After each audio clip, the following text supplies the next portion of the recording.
Robotic missions are really important because they fill knowledge gaps for us that we need to fill to plan out eventually human missions to Mars.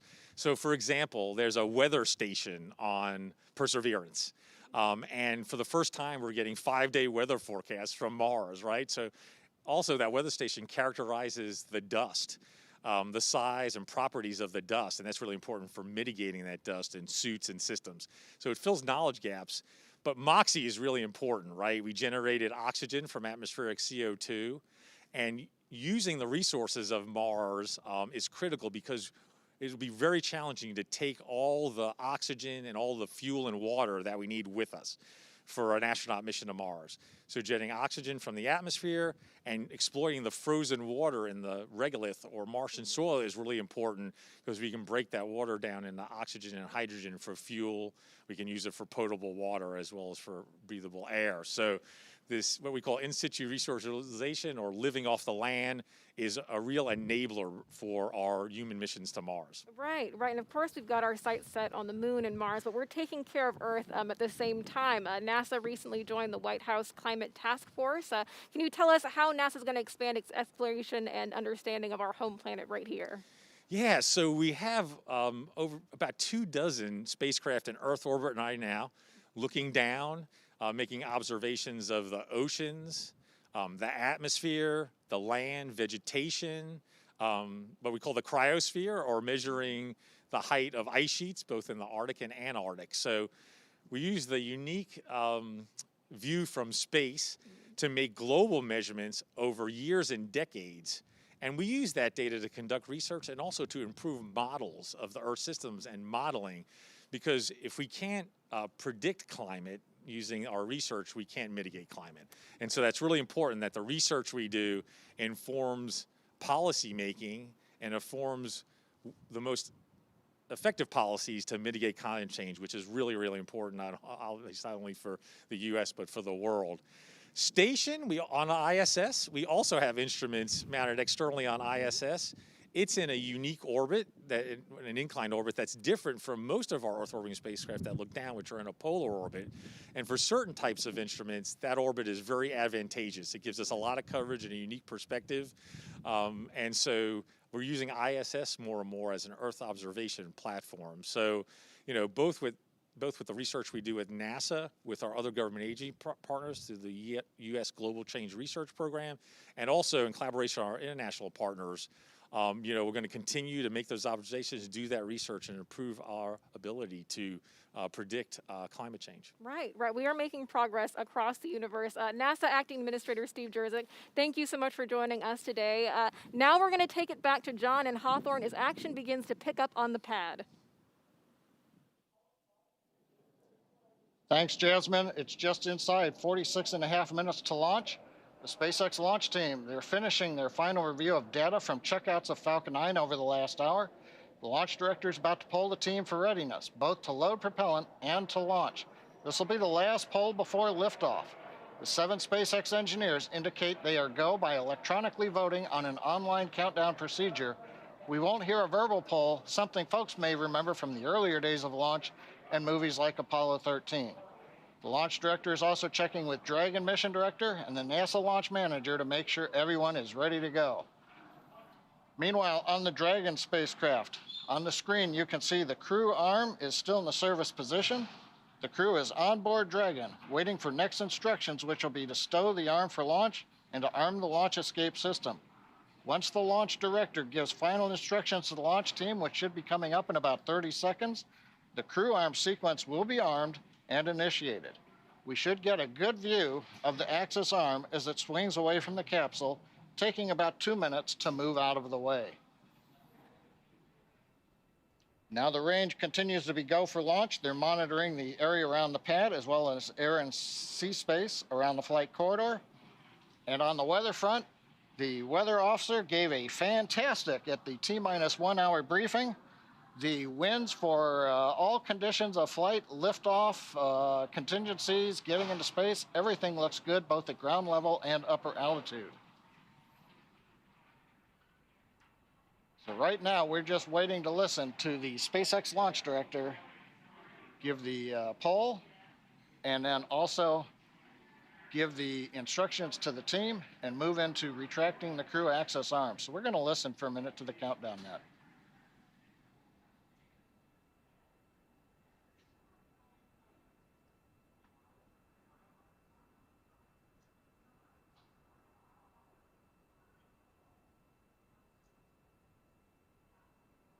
Poll is complete and team is ready for propellant load and crew access arm retract.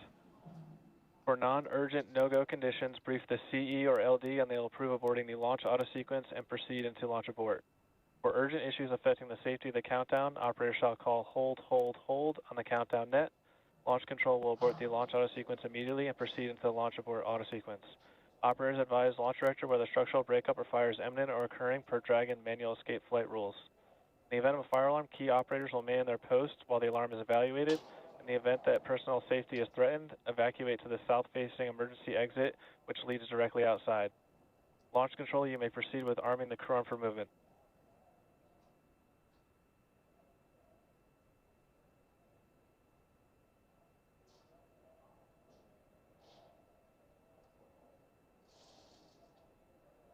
Crew access arm retraction started.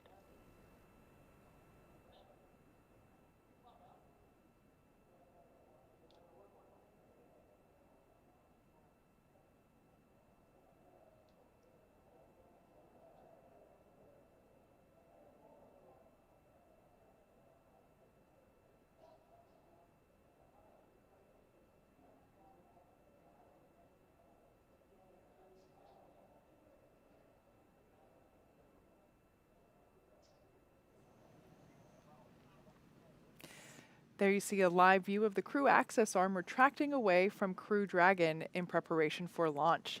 The countdown clock continues to tick, and we're now at T-minus 42 minutes and 33 seconds.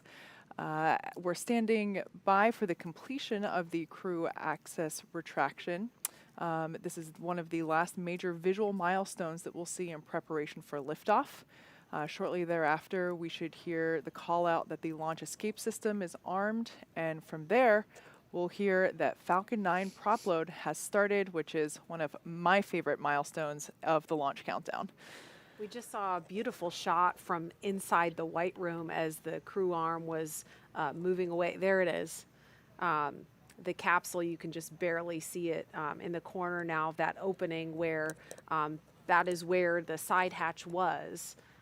Where the astronauts ingress Dragon, and now you can see it continuing to swing away from the Falcon 9 rocket and Crew Dragon Endeavour in preparation for launch. That is a really cool angle.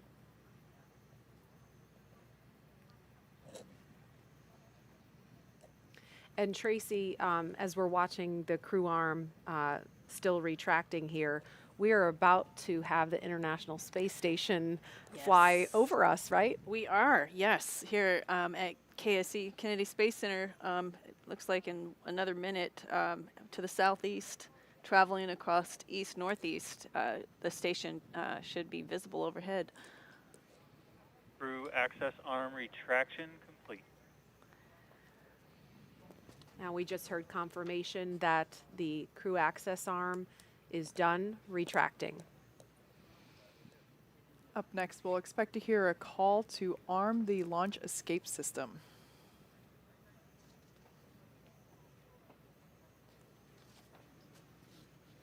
Dragon SpaceX, you are go for Section 7. Close visors and arm launch escape system.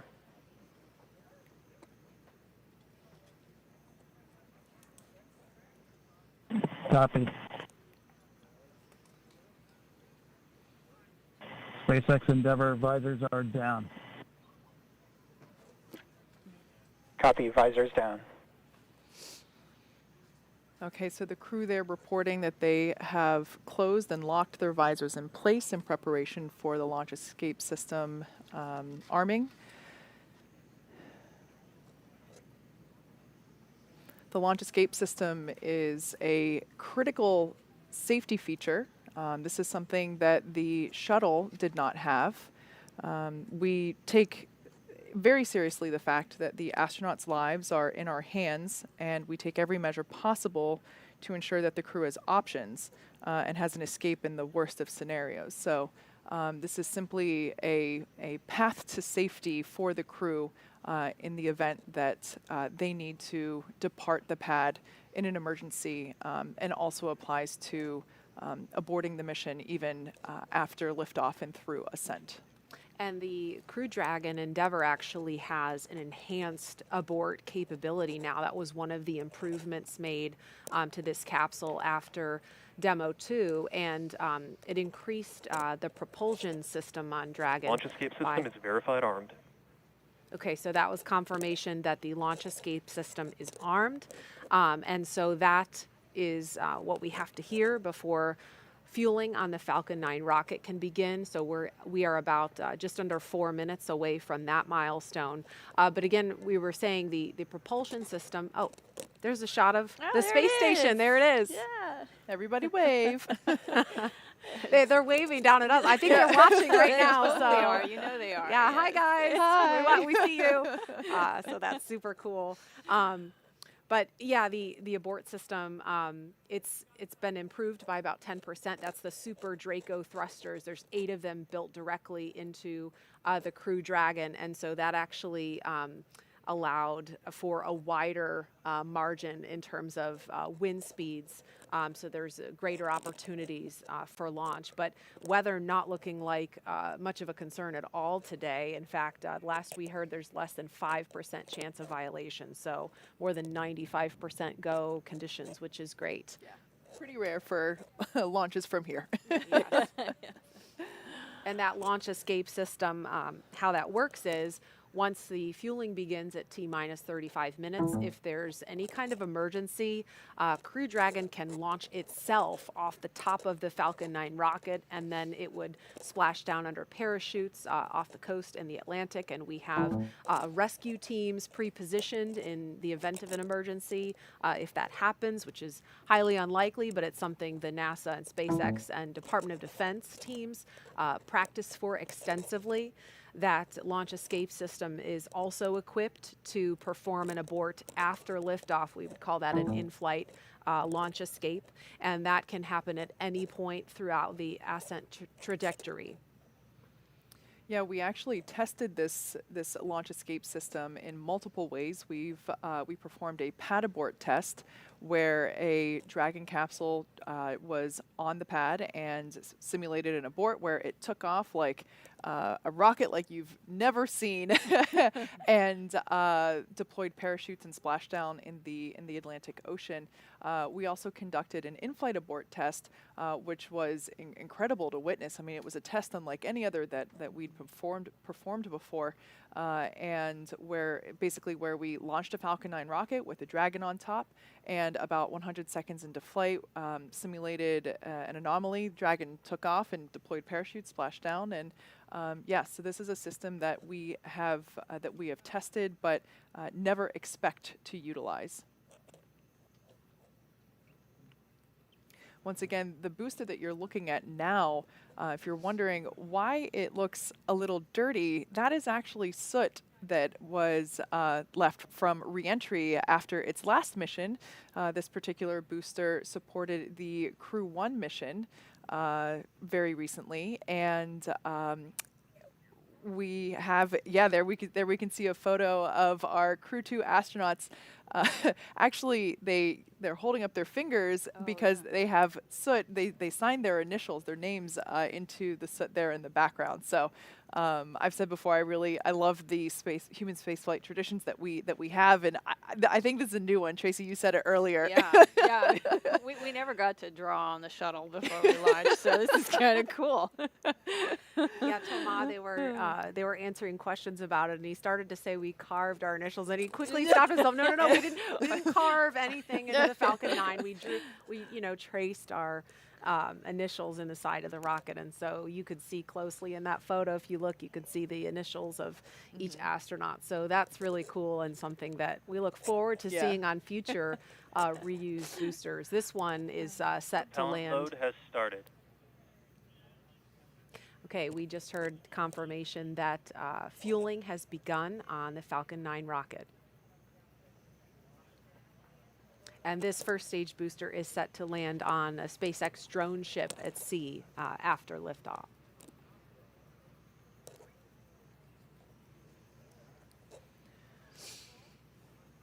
We are now at T-minus 34 minutes, 30 seconds and counting from Crew Dragon's third launch with astronauts and the first for 2021.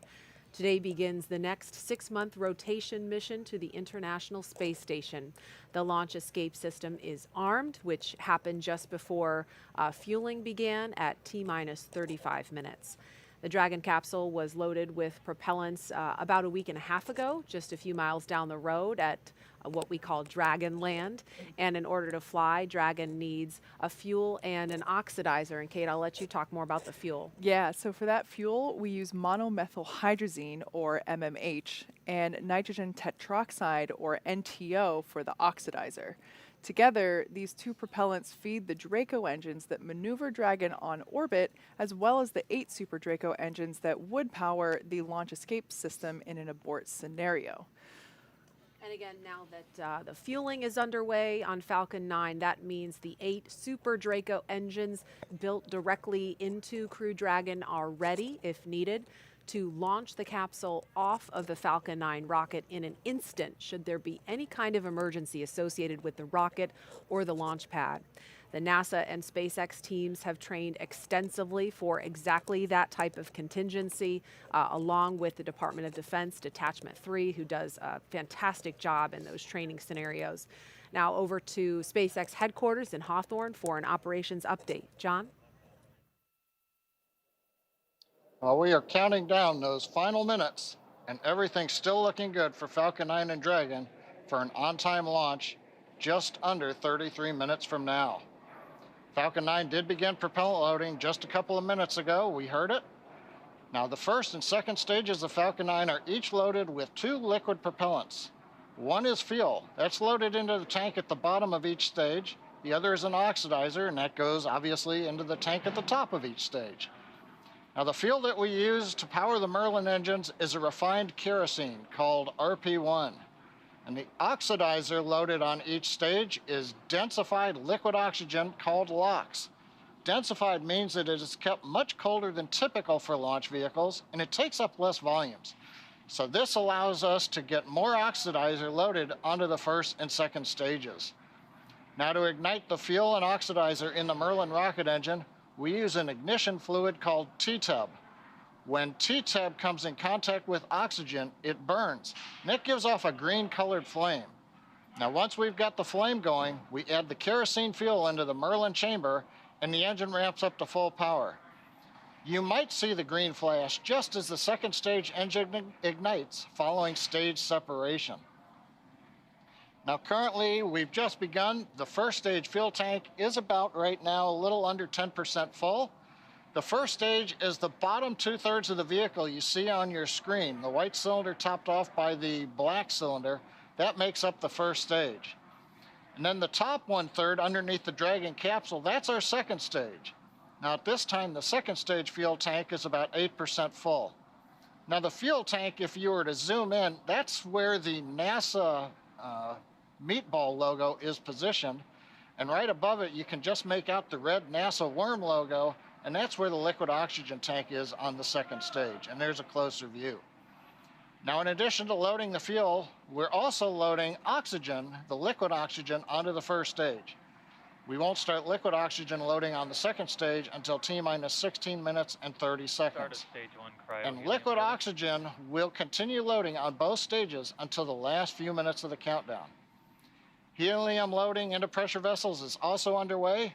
We use that to pressurize the tanks in flight as the propellant is pulled out by the Merlin turbopumps.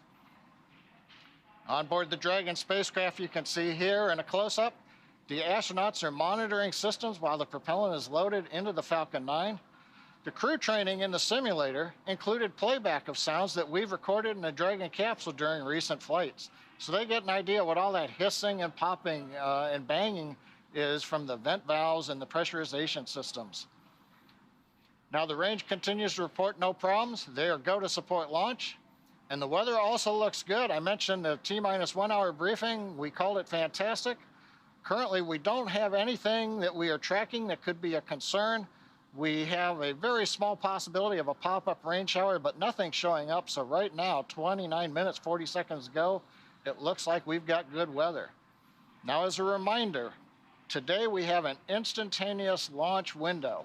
So at this point, if we hear a hold for any reason, we'll have to stand down and target our backup launch opportunity coming in 3 days. So right now, let's turn it back over to Jesse and Gary for an overview of events that are going to happen after the liftoff of Falcon 9. Great news, John. For Crew-2, the astronauts' flight to station will take about 23 hours, and their journey will be fairly similar to the trip Crew-1 made in November of last year. All right, as we wait T0 in just about 29 minutes, the ground operations teams are doing a series of systems checks to make sure both Dragon and Falcon 9 are ready for launch. You're looking at a live view of our teams at the Cape as they prepare for liftoff. As we wait for the launch clock to hit 0, we wanted to give you an overview of what the ascent portion of the mission will look like. Once we hit T0 and a successful launch occurs, we will watch Falcon 9 and Dragon lift off from historic launch pad 39A and make their ascent. At about 50 seconds into the flight, Falcon 9 engines will throttle up to help pass through the period of maximum dynamic pressure on the rocket, or what we typically refer to as max Q. It's worth noting that once we hit max Q, the vehicle will be going supersonic. Once we are through the period of maximum dynamic pressure, we can throttle up our 9 Merlin engines again. And from there, at about 2.5 minutes into flight, we have a series of 3 events that will happen in rapid succession. First is MECO, or main engine cutoff. This is where all 9 Merlin 1D engines shut off in preparation for stage separation, which is our second event. This is where the first stage detaches from the second stage, with the first stage making its way back to Earth for landing as the second stage continues on its journey with the third event.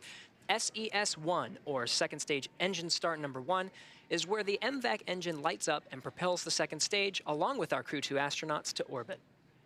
As Stage 2 heads towards its targeted drop-off orbit, Stage 1 will execute 2 burns in order to make its way back to Earth. The first is the entry burn, where 3 of the 9 M1D engines will reignite and then shut down. And this helps to slow the stage down in preparation for entry back into the upper parts of the Earth's atmosphere.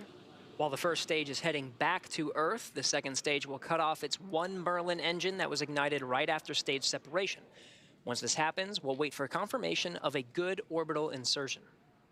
About 90 seconds after Dragon gets into orbit, Falcon 9 will land back on Earth.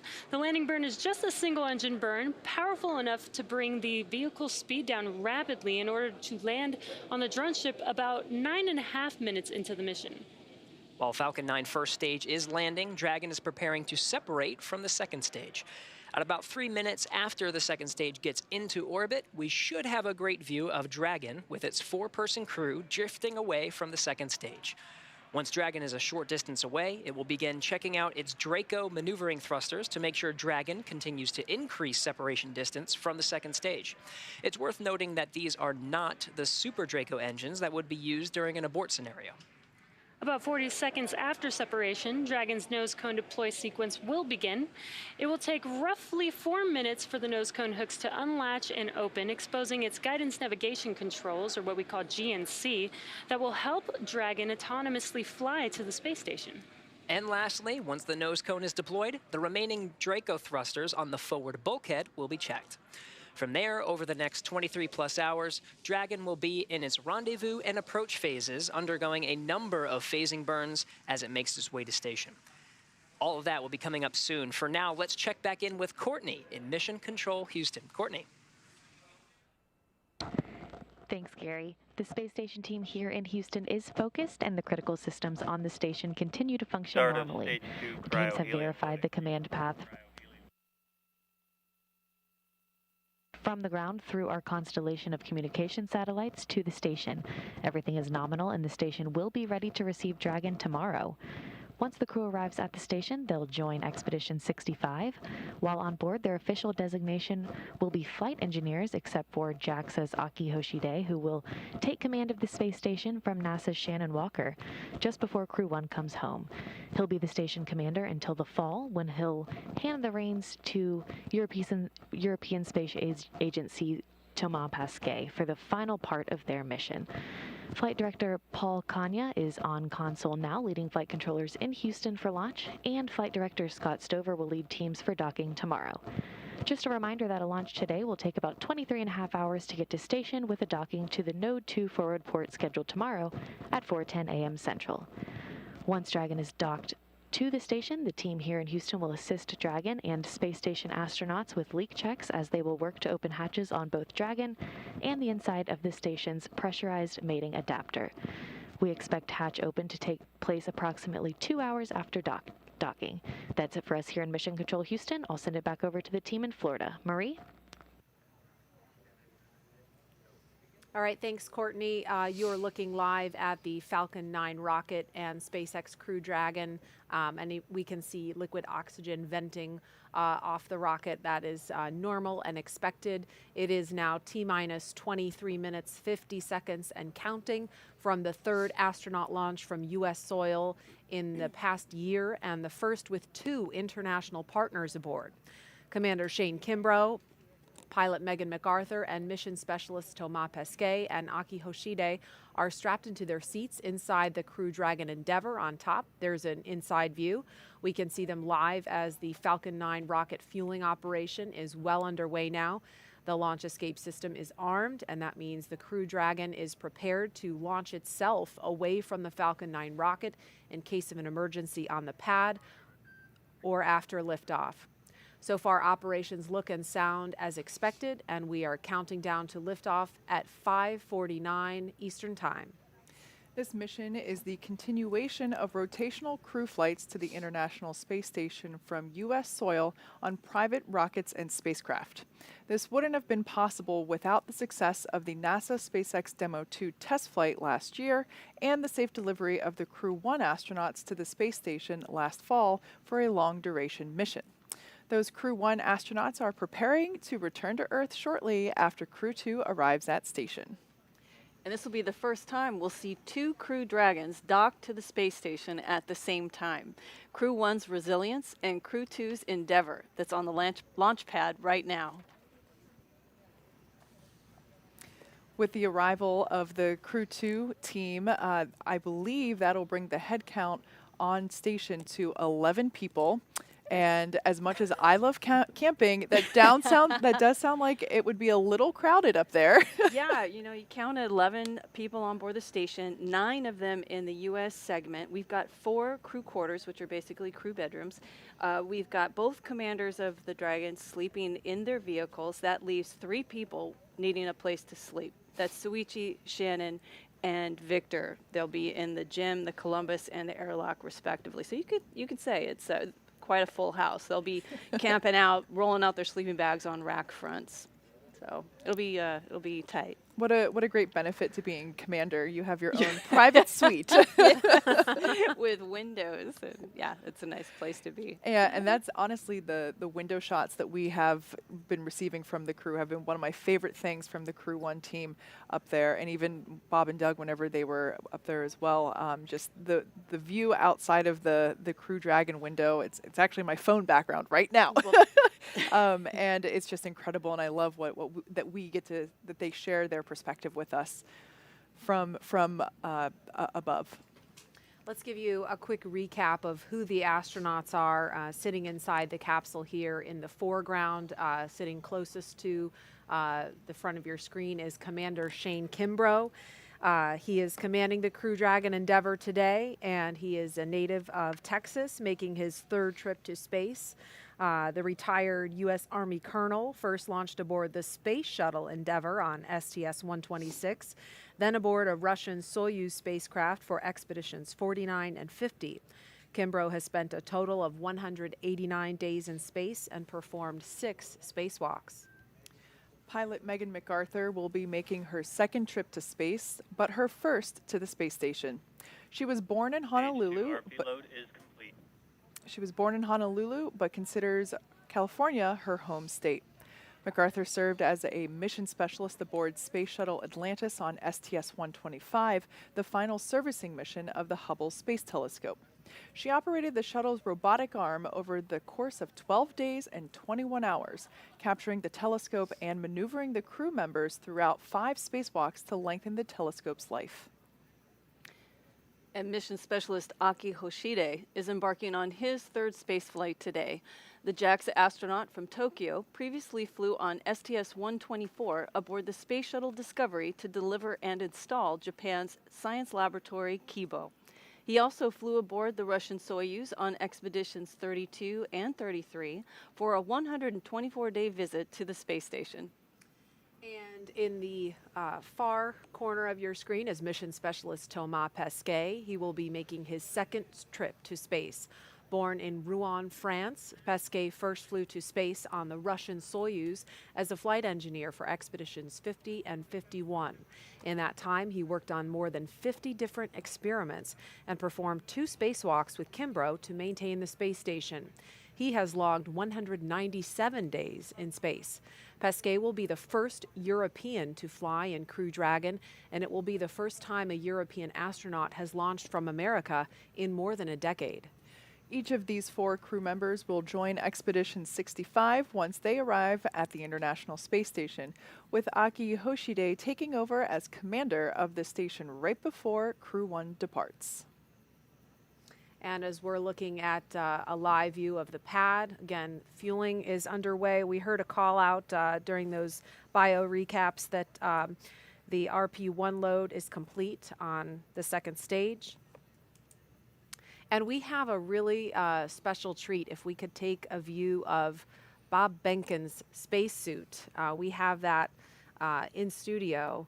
That is the actual spacesuit worn by Bob Behnken during the Demo 2 test flight, and you can see the photo of his wife, Megan McArthur, in the photo there, and she is sitting in the same spacecraft in the same seat that Bob did almost a year ago on the Demo 2 mission. Megan is the pilot for this mission. There's a shot of Bob's spacesuit on the left and Doug Hurley's spacesuit on the right. This was a couple days ago during the pre-launch news conference.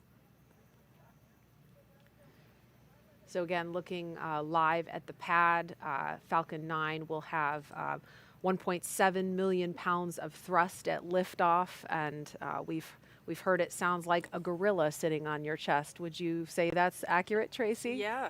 I've never had actually a gorilla on my chest, but I imagine that one would be that heavy. That the feeling that you have in your chest is pretty significant. Once again, the white cloud that we see there is expected, totally normal. That's just the liquid oxygen vaporizing essentially as it comes into contact with this humid Florida air. As a point of reference, the liquid oxygen that we load on board Falcon 9 is super chilled to help densify that liquid oxygen. When I say super chilled, I mean really, really cold. We're talking like negative 336 degrees. So, of course, whenever it comes into ambient air, it will turn into its gaseous state. Which LOX load has started. Okay, and there we just heard the call out that 2nd stage LOX load has just begun. And so the mission teams that we've seen in control rooms from Kennedy Space Center to Houston to Hawthorne are all laser focused on keeping this crew safe from this point and all the way to the space station and back home in 6 months. We had a chance to ask about their mindset right now from a couple of their leaders. There's a very delicate dance between the weather, normally the weather and the operations, and making sure all these complex systems are working correctly together. And what it's really important is just how calmly, quietly, efficiently the team's working through every single one of those things. It's why we train. People are very passionate about this program, as am I, and they know the consequences of what they're doing.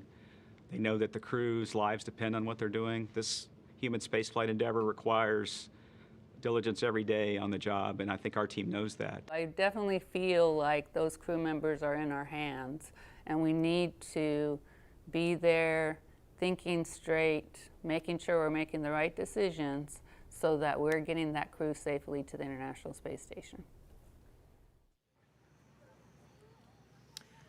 And that was Kathy Leaders and Steve Stitch, who have been in charge of the NASA team for much of the life of the Commercial Crew program and have worked very closely with the folks on the SpaceX side who have gotten to know these astronauts on a personal level and have taken such care in all of the checkouts and the paranoia reviews, as they're called, to make sure that they're constantly looking for problems to uncover, to make sure that every leaf, every stone is unturned to make this flight as safe as possible for the crew. Again, it is now T-minus 14 minutes, 15 seconds and counting.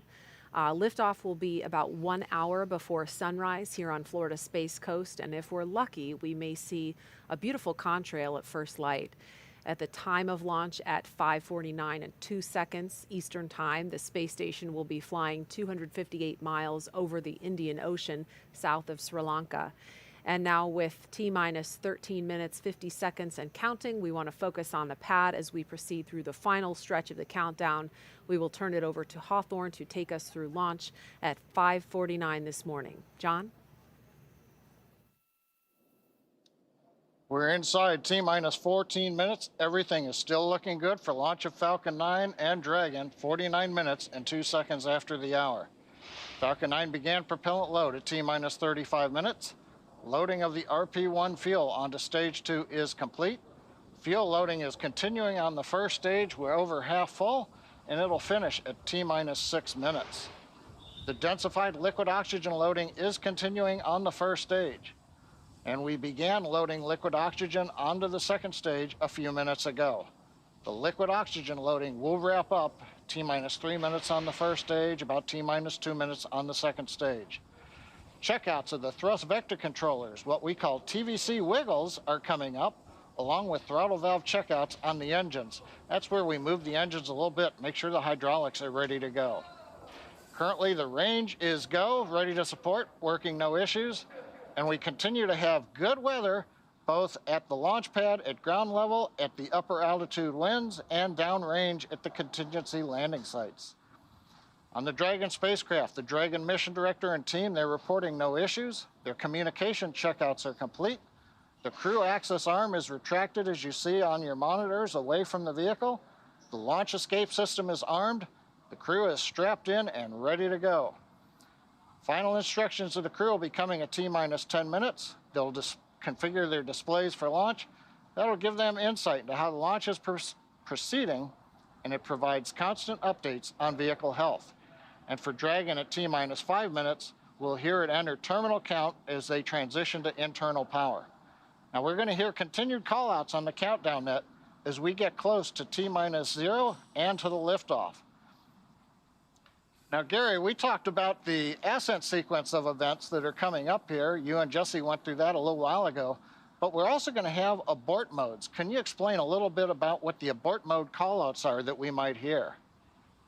That's right, John. We're continuing to track that the Falcon 9 and Dragon are looking good for launch, but just in case anything were to happen, Dragon is fully prepared to initiate an abort and use those Super Draco engines to escape from a speeding Falcon 9. On the way uphill, you'll hear a series of letter and number combinations. Those will denote the stage that the rocket is on and the abort zone that we're on as well. On first stage, you'll hear abort zones A and B. That will cover the Falcon 9's ascent up to about the northern border of North Carolina, about 7.5 to 8 miles in altitude.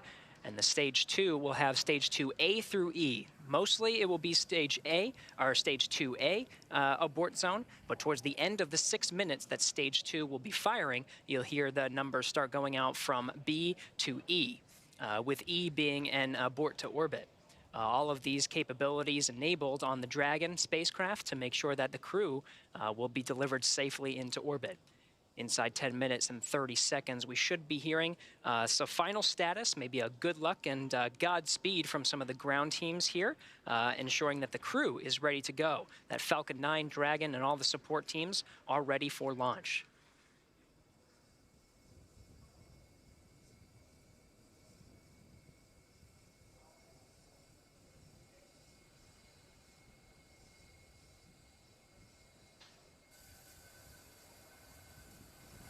Dragon, SpaceX, confirm crew displays are configured for launch.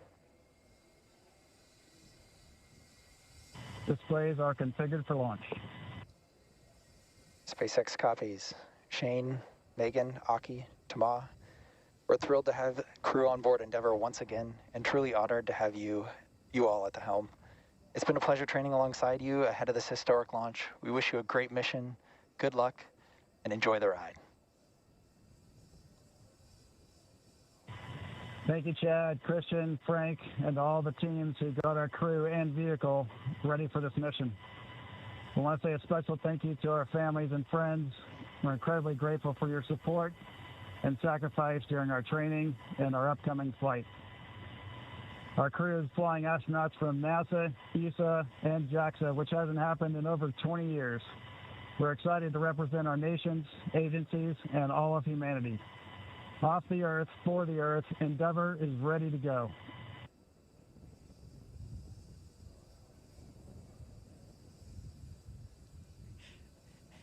All right, some celebratory handshakes from inside the Crew Dragon. That was the voice of the Corps, Chad Healy, here in Mission Control Hawthorne. Next series of events, John, will be the engine chill. Everything's looking good so far. Yeah, it is. We're actually watching the fuel trim valves on the Merlin 1D engines going through some checkouts right now. And as you said, at T-minus 7 minutes, we're going to start a sequence of events that begins with opening the pre-valves. Currently, the liquid oxygen, the kerosene fuel on the Falcon 9 first, second stages is separated from the Merlin engines. T-minus 7 minutes, just over a minute from now, we open the pre-valves. That allows propellant down to the top of the engine or the inlet to the turbo pumps.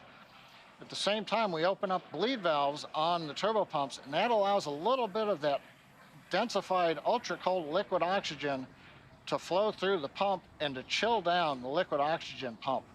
That way, when we get to T-minus 2 seconds and we spin the pumps up and everything comes to full power, we're not pulling very cold liquid oxygen through a warm pump. So as that cools it down right now, that'll get it ready for that ignition sequence in the last couple of seconds. So we should hear that call out that the stage 1 engine chill has started. You'll also hear in flight, about a minute and a half, 2 minutes into flight, MVAC chill has begun. That's also a repeat sequence there, where we open the bleed valve and begin chilling that engine one more time before it lights after stage separation.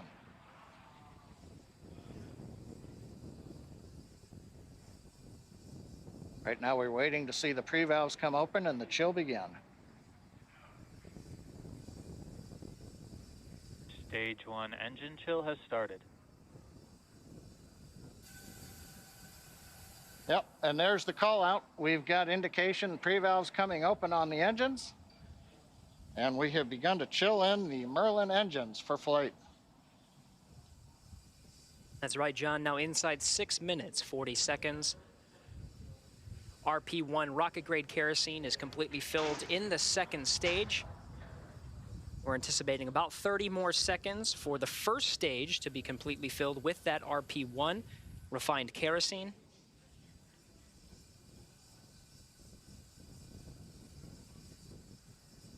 The liquid oxygen will continue to flow through the first and second stages up to the final minutes before Stage T0. 1 RP load is complete.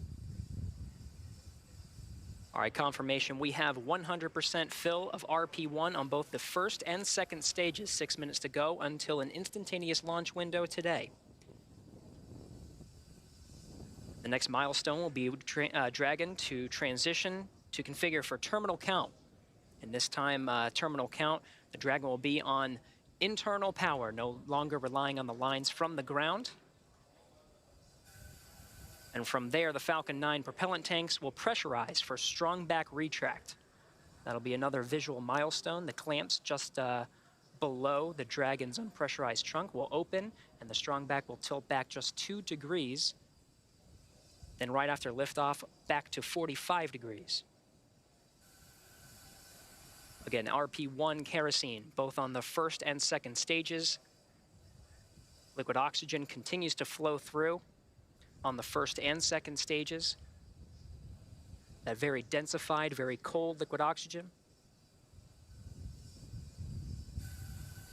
Dragon has transitioned to configure for terminal count. Falcon 9 propellant tanks are pressurizing for strongback retract. All right, John, good calls and right on time. Dragon is now on internal power. Okay, next major event coming up is going to be opening the clamp arms around the second stage in preparation for retracting the strongback away from the vehicle to get ready for liftoff. Strongback is retracting. We heard the call out. Strongback is beginning to retract. We're into the automated sequence. We should see the clamp arms that are just visible there around the top of the second stage begin to open up. Once they are open, then the strongback will begin to move away from the Falcon 9.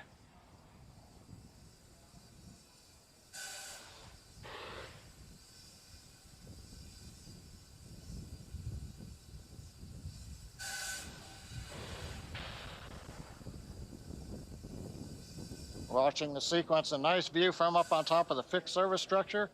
The arms are opening. And we're beginning to recline away from the Falcon 9.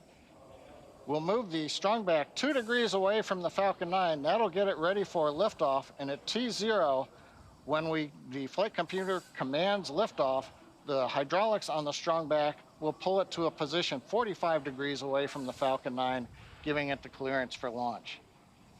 So right now, the strongback is moving away. Everything proceeding nominally. It's great to hear, John. We're also anxiously awaiting the liquid oxygen complete on the first stage. Should hear that call very shortly.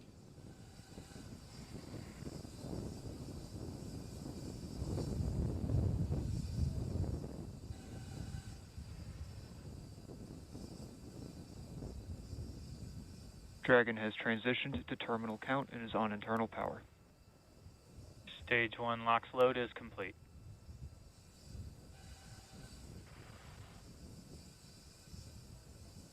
Okay, we've heard the call out. Stage 1 LOX load is complete. We're loading liquid oxygen on the second stage for about another 30 seconds or so. Once we get the liquid oxygen load complete on the second stage, the propellant line that runs up the side of the strongback that carries liquid oxygen, we'll vent that line down to make sure there's no liquid in it when we get to liftoff. When we do that, we open up valves on the strongback, and as Kate and Marie were talking earlier, when we vent off that very cold gaseous oxygen, it'll merge with the warm, humid Florida air, and you'll get a large white plume of condensation off of the back of the strongback. That'll be normal, coming about a minute and a half before launch. Everything continuing to look good. Stage 2 LOX load is complete. Dragon is in auto idle. All right, with that, the Falcon 9 is fully fueled. We have fuel on both the first and second stages, and both stages are filled with liquid oxygen. Gas closeout has started. Expect loud venting. Dragon is also in auto idle. The flight computers on Dragon, maintaining their calculations, standing by, waiting for the T0 mark. 1 minute, 15 seconds until launch. The 1 minute mark, Dragon will transition to countdown, and the flight termination system will arm the computers on Falcon 9. We'll be talking to the computers on Dragon and can issue an abort if necessary. FTS is armed. Falcon 9 is in startup and is now controlling. Dragon is in countdown. All right, 50 seconds to go. Everything is ready for an on-time launch today. Dragon, SpaceX, go for launch. Copy, go for launch. Ground teams are ready, and the crew inside Dragon is ready. 30 seconds to go until launch. Seconds.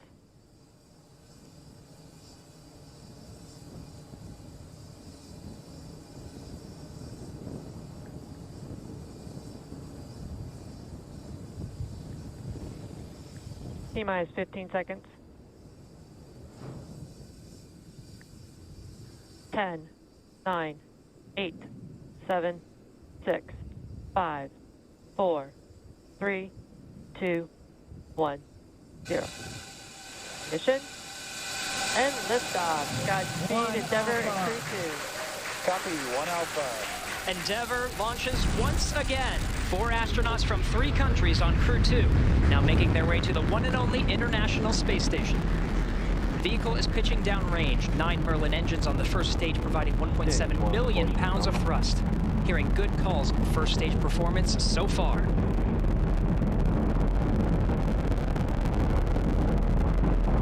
We are T plus 30 seconds into the second rotational crew mission on board Dragon and Falcon 9. Falcon 9 will be throttling down the 9 Merlin engines shortly here in preparation for maximum dynamic pressure. And there's that call out for the throttle down. Maximum dynamic pressure, max Q, is the largest structural load that the vehicle sees throughout ascent. So throttling down does help us pass. Throttling down helps us pass through this period, which should be coming here shortly. Max Q. There's that call out that we have just passed through max Q. Stage 1, throttle up. And 1 we can Bravo. Copy, 1 Bravo. All right, 1 Bravo is the second abort mode on the first stage. The first stage continues to fire for 2 minutes, 35 seconds. 1.5 minutes into today's flight.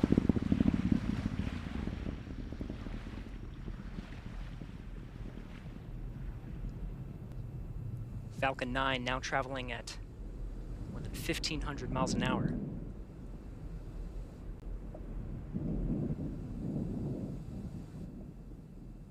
MVAC engine chill started.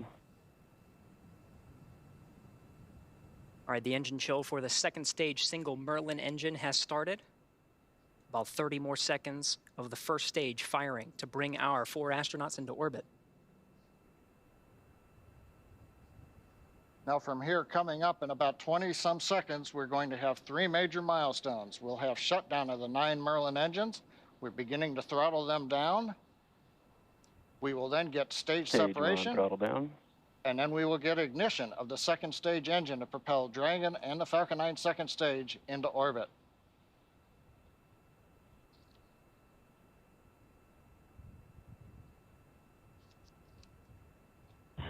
Two Nico. Alpha. Copy, 2 Alpha. Confirmed. Acquisition signal lost.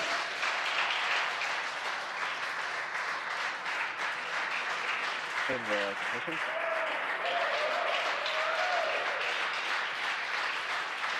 And we have ignition of the second stage. You see the green flash of that T-TEB fluid. The expansion nozzle on the second stage Merlin vacuum glowing that bright red that we like to see. Good performance on the second stage so far.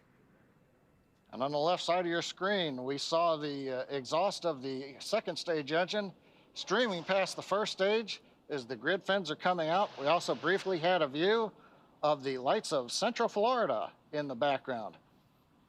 Currently, the first stage is continuing to coast up to apogee. It's unpowered. It'll reach a peak height and then begin to descend back down toward the Earth's atmosphere, where it will light 3 engines to slow down in preparation for what will be a landing burn on the drone ship in the Atlantic Ocean. You can see the grid fins are deployed right now. The first stage Dragon, pulsing. SpaceX, trajectory nominal. We're pulsing the thrusters. Signal of Bermuda. Copy, nominal trajectory. And we hear a call out from the crew, nominal trajectory. So we're beginning to move the first stage into position so it can do the entry burn.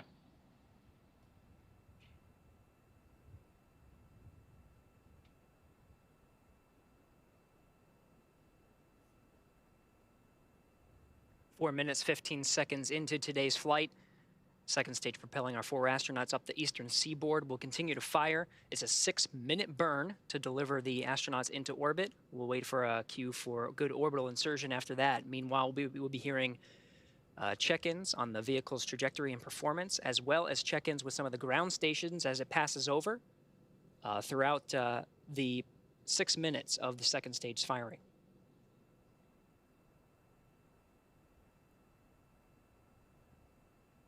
Dragon, SpaceX, trajectory nominal. Copy, nominal trajectory.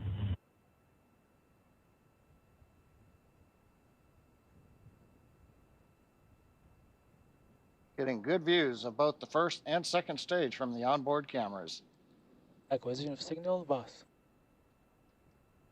The New Hampshire tracking station has acquired the second stage telemetry signal. Meanwhile, the first stage has reached apogee and it's now beginning to descend from a height. It's currently about 167 kilometers up. And in a few minutes, we will get the entry burn of the second stage, of the first stage.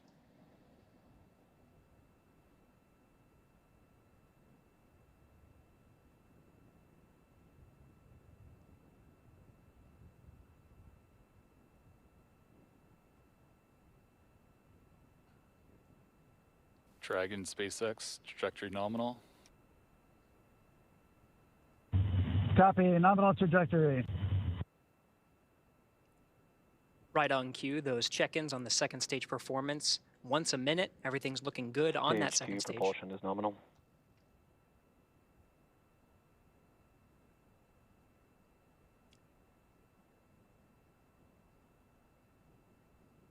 Stage 2 continues to climb. The vehicle now exceeding 8,000 miles an hour at an altitude of about 124 miles. And just about 1 minute from now, we will begin the entry burn of the first stage. That'll consist of lighting the center engine, and then shortly afterwards, 2 more engines for a 3-engine burn to slow down the first stage in preparation for entering the Earth's atmosphere.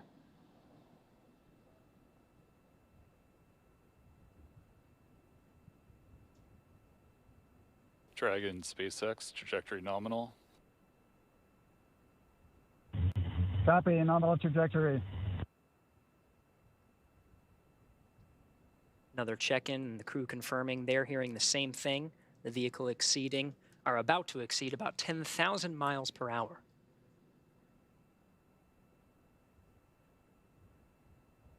Meanwhile, first stage down at 90 kilometers, getting ready to relight 3 engines for the entry burn.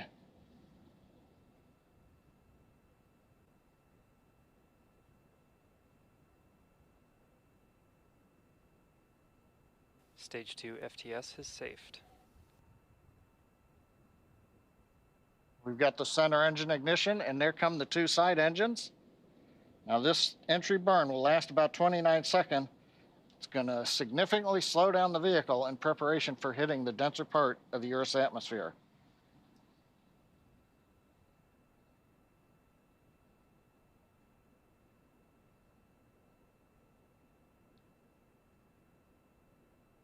Entry burn complete. We're down below 35 kilometers, continuing to look good on the first stage, heading to the Atlantic Ocean for a landing on the drone ship.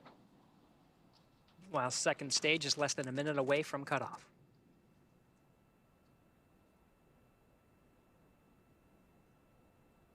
Stage 2 in terminal guidance.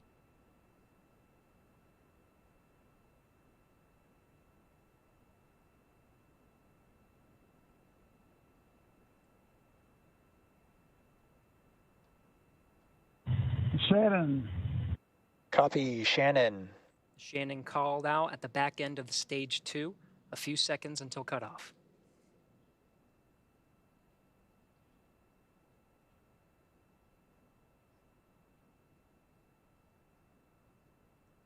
MVAC shutdown.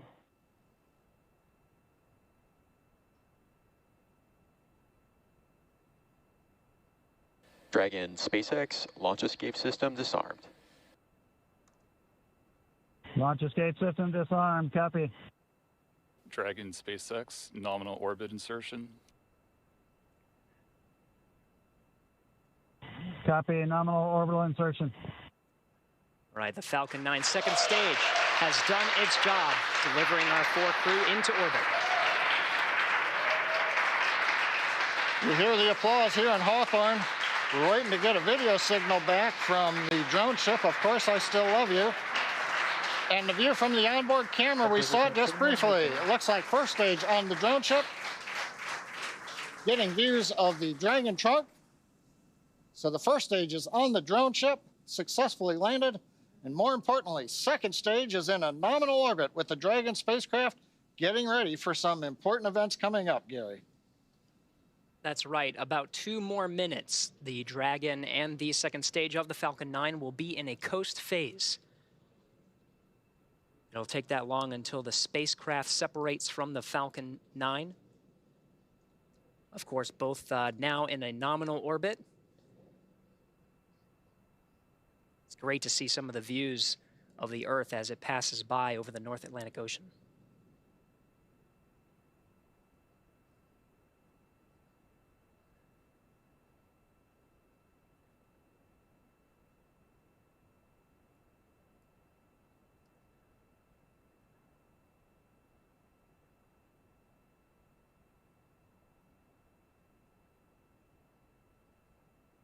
All right, we're getting shots of the crew in orbit. I'm looking for that 0G indicator. Can't seem to see it in this shot, but we have a minute to go until we have spacecraft separation. Dragon traveling at nearly 17,000 miles per hour at an altitude of 124 miles.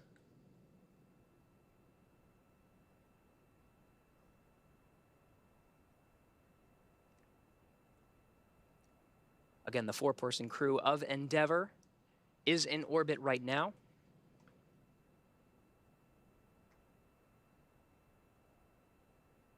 Less than 30 seconds until we have spacecraft separation.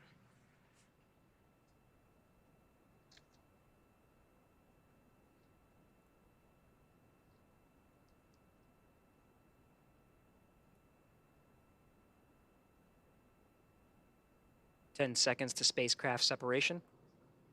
We should hear words from the core here in Mission Control Hawthorne once we have successful separation.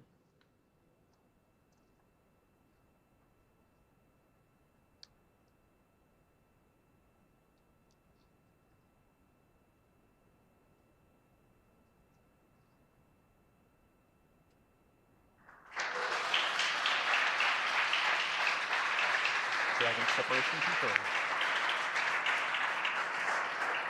Dragon, SpaceX. Falcon team wishes you a great rest of your trip. Say hi to the crew's Dragon resilience from us and let them know your rocket is home safe.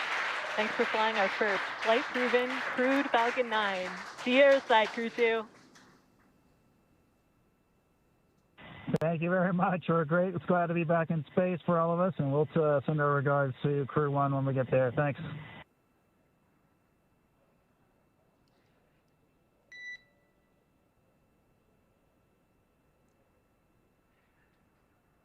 Absolutely stunning views from both inside the cabin, seeing the excitement of our 4-person crew inside Endeavour, and watching Endeavour drift away from the camera on the second stage as the Earth passes by on an orbital sunrise. SpaceX Endeavour week. And Endeavour, you cut out a little bit there. If the question was if you're go to open visors, you are go to open visors at this time. Copy and work, thanks. All right, 13.5 minutes past liftoff. The crew is in orbit, traveling at nearly 17,000 miles an hour.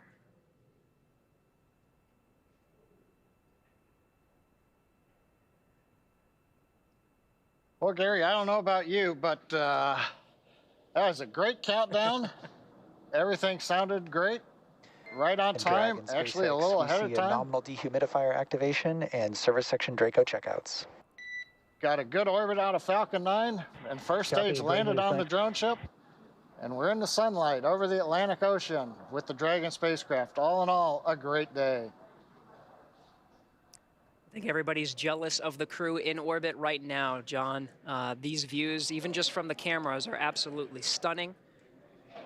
It was great to see our crew members get into orbit. They already performed successful checkouts of the 12 service section Dracos around Dragon. The next milestone will be the deployment of the nose cone. That'll be about a 5-minute process, but that'll expose the forward bulkhead Dracos and prepare them for checkout. There's a phase burn. There's 5 major burns that are needed to get the Crew Dragon up to rendezvous with the International Space Station over the next 23 hours. And so that first phase burn is coming up real soon in about 35 minutes, actually less than 35 minutes.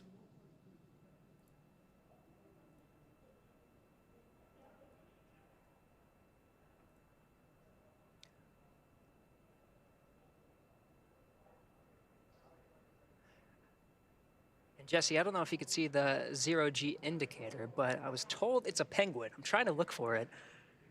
I'm looking for it too. Keep an eye out on that left-hand screen.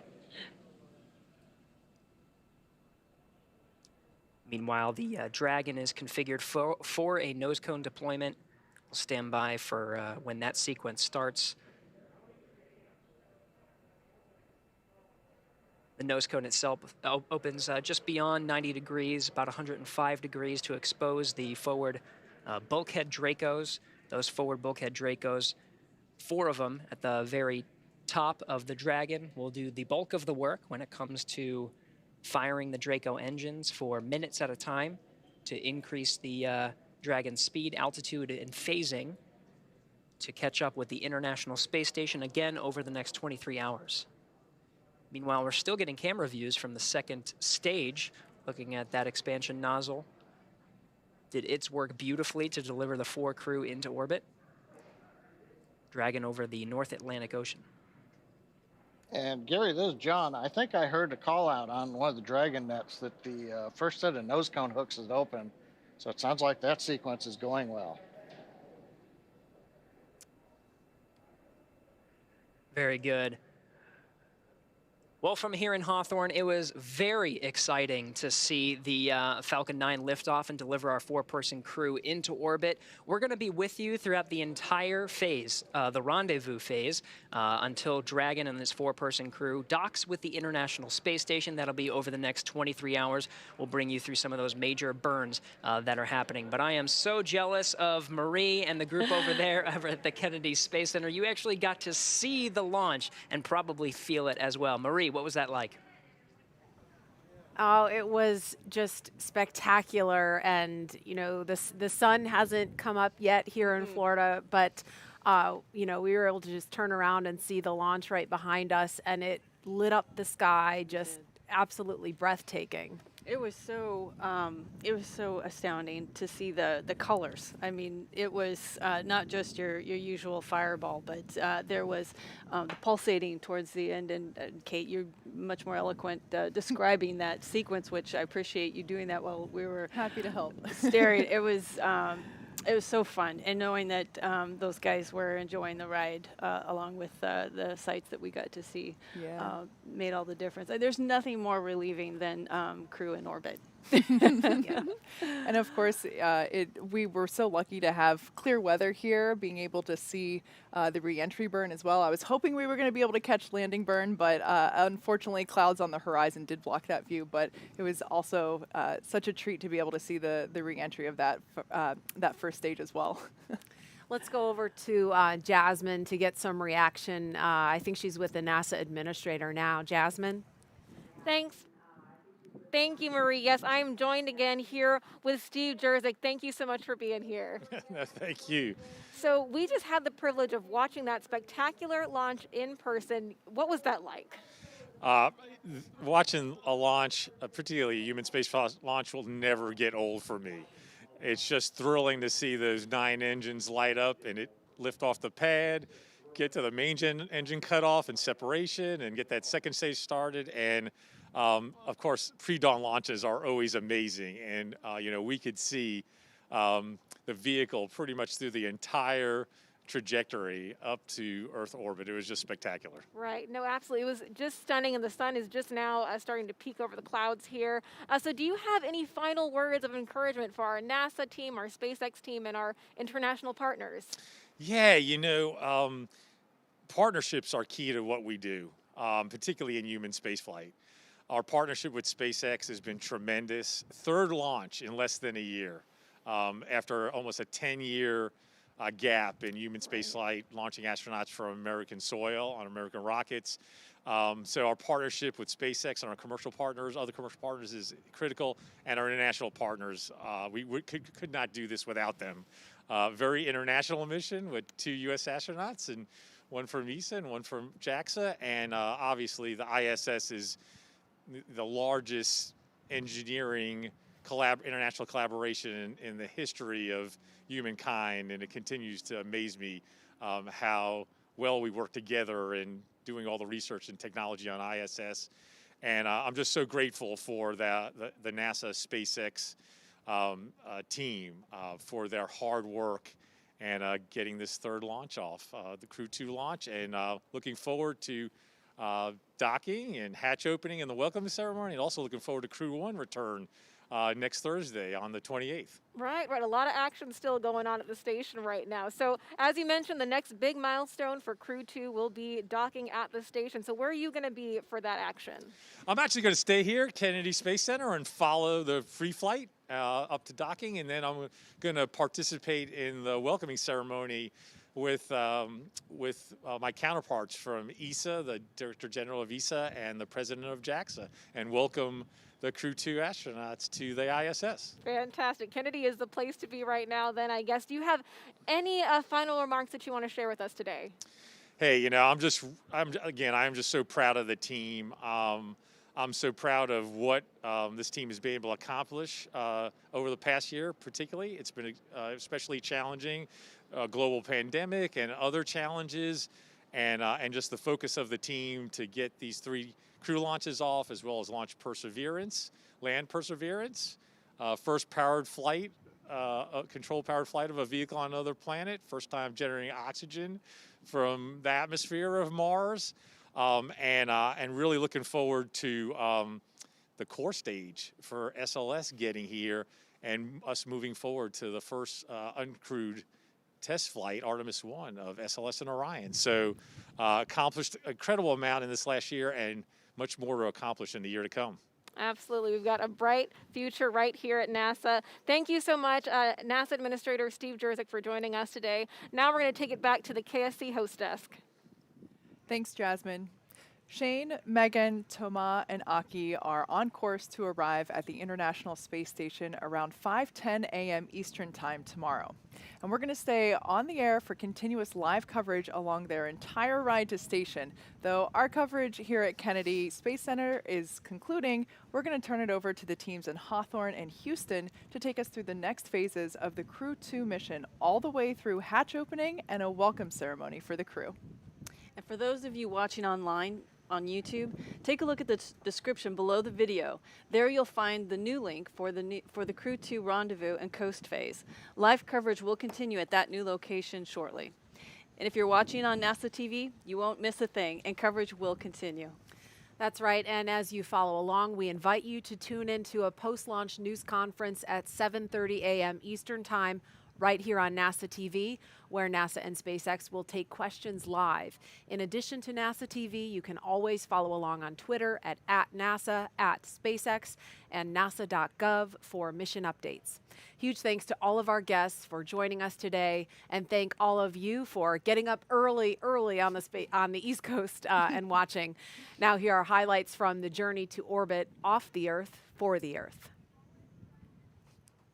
We can see the astronauts are now working with SpaceX suit technicians and the closeout team. And that's our commander, Shane Kimbrough. There's Megan McArthur getting helped into her gloves in her spacesuit. And mission specialist Thomas Pesquet will be making his second trip to space. But that's Akihiko Hoshide having a laugh with some of the suit technicians. There's Shane Kimbrough, pilot Megan McArthur in the front, Megan blowing kisses. Thomas and Aki ready for their ride to the space station. And here they come, the Crew-2 astronauts taking their first steps outside before their journey to space.